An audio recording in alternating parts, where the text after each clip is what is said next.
It is now clear that the Yorubas will be the first tribe to break out of Nigeria. I repeat, it is now clear that the Yorubas under President Bola Ahmed Tinubu would be the first tribe to break out of Nigeria, because modern day Nigeria is not for smell. You must be a conservative. The world is being conservative now. People are protecting their culture, heritage, and what have you. Because if you do not, it is going to be disastrous to your tribe, to whatever you represent. Now we have prey and predator. It is like a jungle whereby we have wild animals that are looking for weak animals to predate on. Since Tinubu assumed presidency, northern Nigeria have been getting it hot. The Fulani has an agenda, and that agenda, for more than 200 years, they have been consistent. Whether it is military system of government, or whether it is democracy, or whether it is electing constitution, or whatever it is, they have been consistent with the agenda of taking over your lands, dominating you, and taking control of every aspect of your life. Now, when you look at Tinubu's presidency, it is aimed at suppressing northern Nigeria influenced by the Fulani. A lot of Fulani politicians in the past 3-4 months were influential under this administration, a lot of them. But now when you look at them critically, there's no influence. In fact, like I said, the opposition, the coalition, is being controlled by the Fulani. Look at the top players. See, wherever there's a Fulani in any agreement, political agreement, the Fulani wants to stay at float in the top. You see Atiku, you see Erufai, they are the top players in that Fulani movement.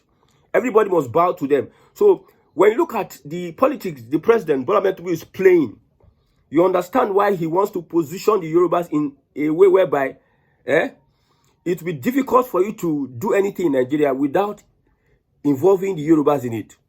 Whether he succeeds or not, that is the way to go in modern Nigeria.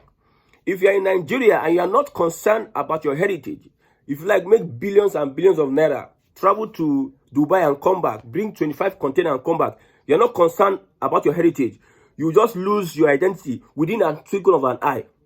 During the war, many Igbos left northern Nigeria, left everything they worked for. Many of them died just like that. No trace to, they took over their properties, even in the south part of Nigeria. Some people lost in the southwest. They left everything, all their works, they came back empty into the southeast. They started all over again, 20 pounds. But yet our people has not learnt their lesson. You see, when you see Biafra and Oduduwa, Sunday Igboho pushed the idea of a Yoruba nation. But there's an underlying agenda from top southwest figures, southwest leaders and politicians, underlying agenda. So when you look at it critically, we had Nnamdi Kanu pushing for Biafra. We had Sunday Igboho pushing for Yoruba nation. Now, Nnamdi Kanu is in custody. There's a report that there's a court injunction. The IPOB took Nigerian government to court that Nnamdi Kanu needs to treat himself. Nnamdi Kanu is in custody. Samanekwa is in custody, or has been sentenced. Where is Sunday Igboho? You see, when you are talking about Nigeria, Nigeria is a complicated space, and you need to see, like I said, if you are going to the farm, you don't need to have one route to the farm, because if one day they can ambush you, there are different routes you can take to your farm. The Yorubas are if you understand how the politicians in Yoruba land are doing their own politics, my brother, you marvel. A lot of things are happening. The Fulani over the years, they have been consistent. How consistent have the Igbos been since the war in pushing for a conservative Igbo land, Igbo nation, preserving your culture, heritage, identity, and your history? We have Ohanese, we have people over there. We have big men that have money. Some of these big men that have money, go to their villages. They don't have a good road structure. They don't have basic amenities. But yet they are developing other people's land. And they will come and sit down with their big stomach and tell you that they are wise. At the end of the day, they die and nothing, no addition. Their wealth, their experience, their expertise does not really contribute tangibly. I'm not saying people are not doing things. But see, there needs to be tangible contribution to our heritage in the Southeast. Look at the Southwest. Today, if the Southwest say, let us move out of Nigeria, it is going to be more effective than the Igbos. Number one, the Igbos are divided on every side. There's no unity of purpose anywhere. among traditional rulers, among religious leaders, among politicians, call it. Tinubu today, 90% of Yoruba politicians are supporting President Bola Ahmed Tinubu. 90%. Even some of them are in other parties playing the role they asked them to play to support the President Bola Ahmed Tinubu. 90%. When you look at the Igbo people, like I said, insecurity in any state, in any community, the hand of a politician must be in it. If you are going to have Biafra, Igbo nation, Oduduwa nation, whatever it is, Yoruba nation, the hands of politicians must be involved in it, whether you like it or not. You know, some people, arrogance and lousiness when they start shouting with arrogance and lousiness, you think that they are making sense. At the end of the day, they end up the same way. Politicians need to be carried along, because if you don't carry them along, they will be the ones that will sabotage anything you're doing. So as it is now, it seems the Southwest politicians, all of them are in one page. All of them are in one page, moving towards Yoruba this and that. You see the consciousness for the Yoruba people. I'm from Abia State. I'm an Igbo person. I know I'm talking about this because very soon Nigeria is getting to a point whereby everybody will start answering their father's name. And they'll ask you, what is your father's name? What will you tell them? After you have not been able to see, it is prey and predator. The Southeast is the weakest political region in Nigeria today, out of the Wazobia. They have become a prey. The Hausa will prey on the Southeast. The Fulani will prey on the Southeast. The Southwest, the Yorubas will prey on the Southeast. Because we have not been able to do the basic things every other person does. I'm telling you. You see how Tinubu is appointing the Yorubas left, right, center, fixing them in ministries and government parastatals. They are being, strategy. And they will not come out to say it. Most of these people will have secret meetings on what goes on in Yoruba land. Look at how Sonny Igboho was boxed in one center and the guy is enjoying himself. He can come to insult the Alaafin of Oyo. He can come and go. This is somebody that was agitating for Yoruba nation, that dare not do the same thing under Buhari. But there's a president that came in and he understood Nigeria, understood where Nigeria is going.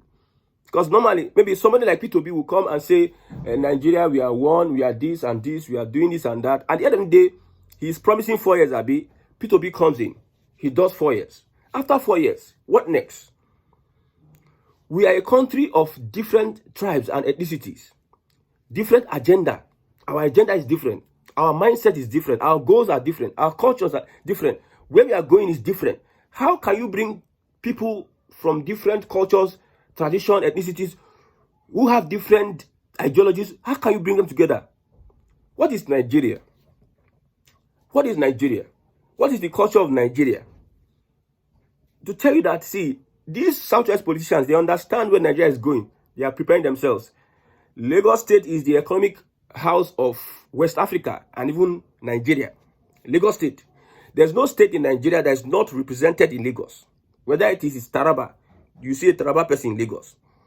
But there are some states you will never see some other people from other states. Some other states, maybe Abuja or Kano. But Lagos State is the entry point. And the Yorubas are protecting their heritage and culture with whatever. See, some people are even doing it for free. It's seen as a duty. Nobody is duty. See, most people are not duty bound to the Nigerian dream. There's nothing like the Nigerian dream. We have the American dream. You see somebody in the Southeast is pushing for his own ethnicity. Somebody in the Southwest is pushing for his ethnicity. Not Nigeria. It is only Fulani that is pushing for the Nigerian dream. And that Nigerian dream favors them. Yes, you see under Buhari, they were moving from one end of the country to another, committing the atrocities they have been committing over the years. Over the years. Now, bandit leaders now have come out to say, let us surrender. You know, under Tinubu's administration, he is dealing with these guys, both the stakeholders of the crime, both the politicians of the crime, both the bandits of the crime, both the religious leaders of the crime, both the traditional leaders of the crime, of insecurity. Like I said, insecurity cannot fester in any place except the hands of these people. These people must support it. Traditional rulers, religious leaders, stakeholders, politicians, and other people, and the community, the indigents. So Tinubu knows that You see, when you go through the normal processes in Nigeria, you might not get your aim. So you play politics. A lot of bandit leaders are coming out that have killed people, destroyed lives, killed babies, killed pregnant mothers, killed different, caused havoc. They are coming out with their ammunitions in northern Nigeria. Would that same thing happen in southern Nigeria? Imagine bandits. Now you ask them the reasons. Why are you killing people? Why? They say they are marginalized. You are marginalized. You are not killing people because you are marginalized. Who marginalized who? Are the Fulani marginalized in Nigeria? When you look at it, northern Nigeria, look at Kano State. Fulani governor, first top 3, 4, 5 persons in Kano State in elective positions, they are governor. The economy in northern Nigeria, Fulani. The educational sector, Fulani. The traditional sector, Southern and Sokoto, Naimi the head. Almost every aspect of the lives of these people in northern Nigeria are Fulani. So why are the bandits? Why are they causing havoc in northern Nigeria? Say they are now okay. You are in northern Nigeria. They are not treating you well. You are not going to school. You are doing this and that. You carry gun because you are treated. You are marginalized. You carry gun. Where we say some people where they work. If they save money, they know if you save money for that gun where you carry.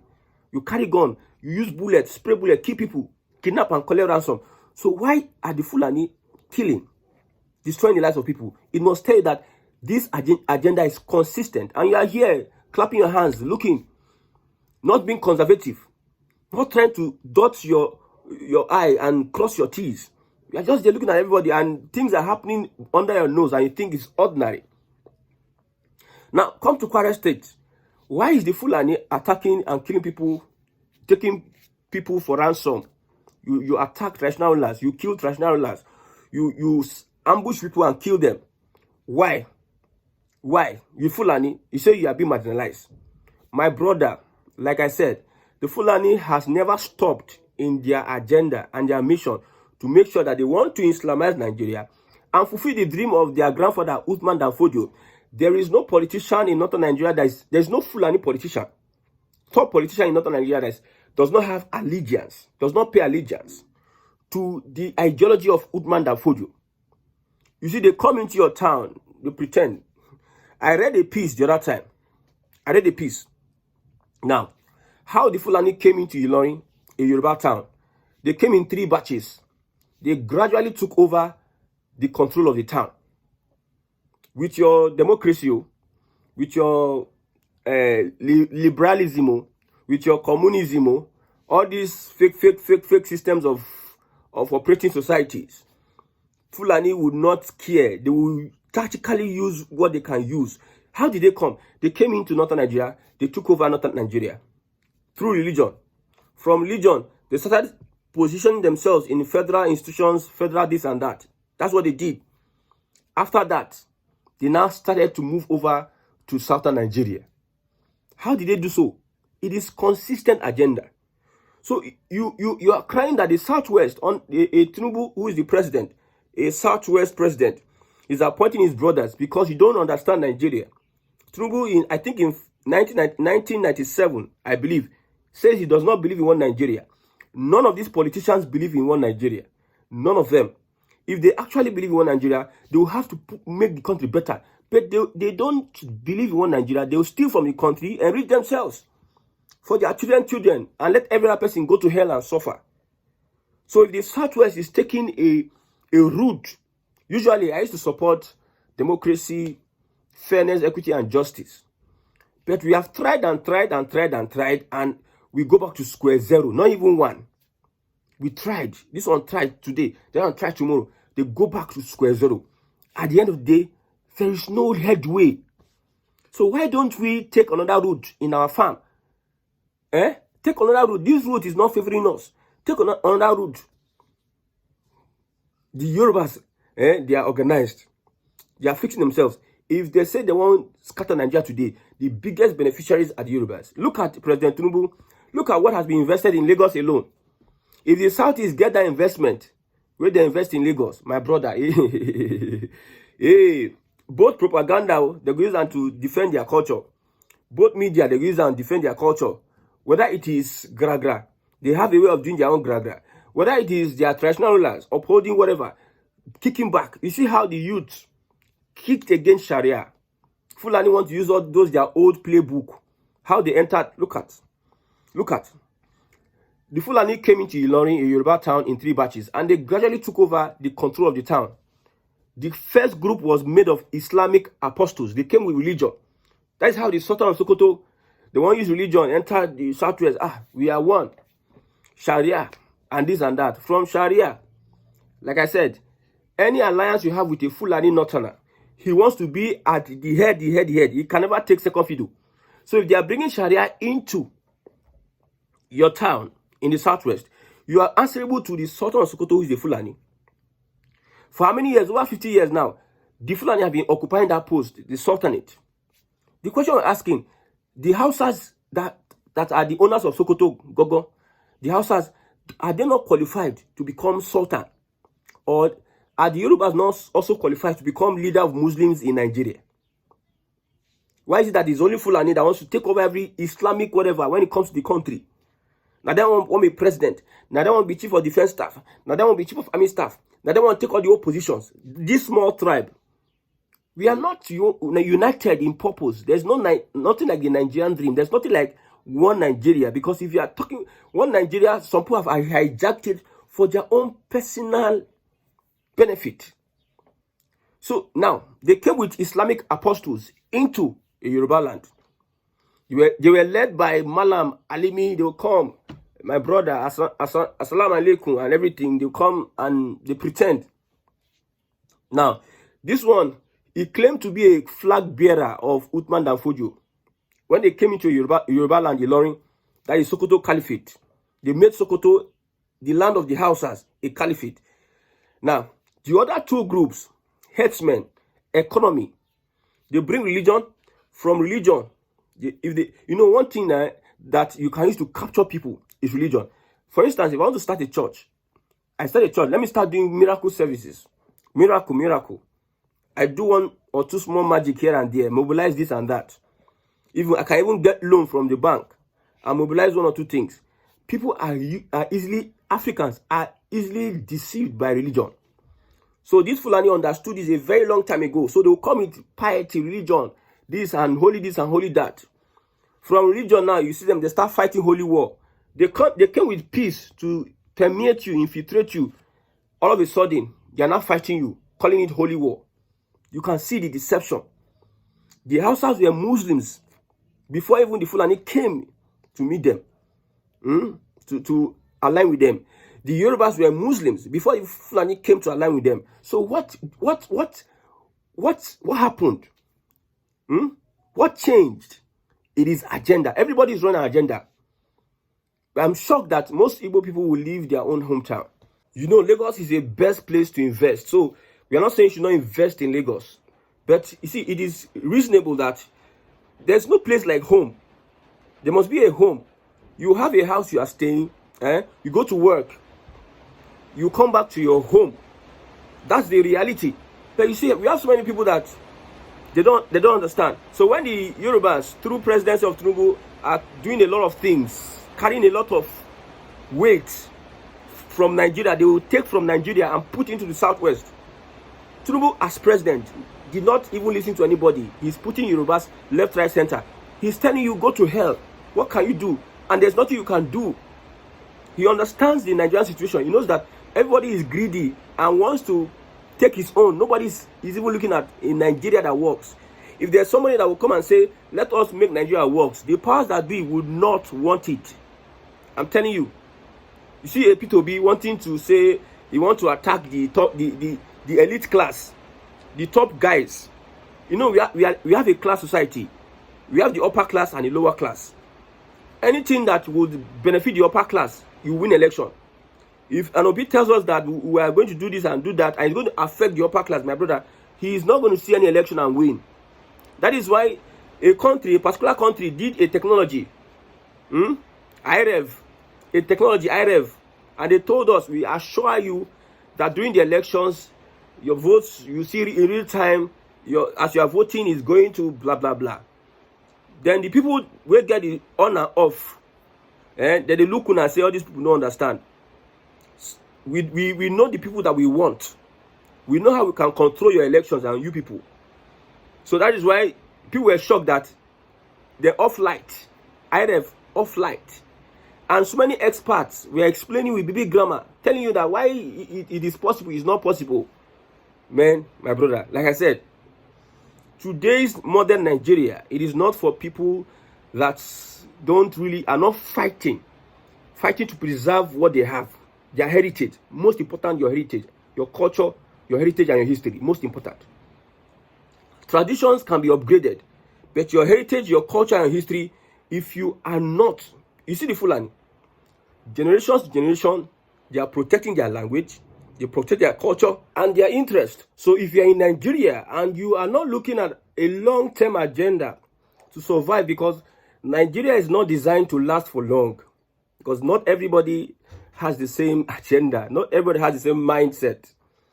So don't be shocked that when I say that the Yorubas will have Yoruba nation before the Igbos and the Biafra, is because of how they have positioned themselves in today Nigeria.